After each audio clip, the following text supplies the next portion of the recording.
সদরঘাট আমরা কি মুনাফিক হতে চাই? পরে চাই রাতে 9টা বা 10টা আয়া চাই।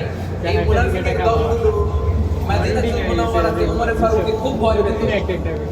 ওমর ফারুককে দেখলে তারা থারথার করে কাঁপত। শুধু মুনাফিকরাই নয়, খোদ ইবলিস শয়তানও সাইয়েদনা ওমর ফারুককে দেখলে ভয় পেত। আমরা আমাদের ছেলে মেয়েদেরকে যদি খাবার না খাই আমরা কি বলি?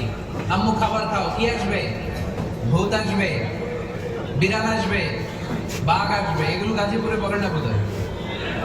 আপনাদের ছোট্ট মেয়েটা যদি রাত্রে খেতে না চায় আপনারা লোকমা তুলে কি বলেন? এই তাড়াতাড়ি খাও। কি আসবে? ভূত আসবে। তো মদিনার সমাজে মদিনার ছোট্ট কচি কাঁচা সোনার মণিরাও রাতে খেতে চাইতো না। মদিনাতুল মুনাওয়ারার মায়েরা রাত্রিবেলা খাবার নিয়ে বাচ্চাদেরকে বলতো, মা তাড়াতাড়ি খাও। ওই যে ওমর আসতেছে, ওমর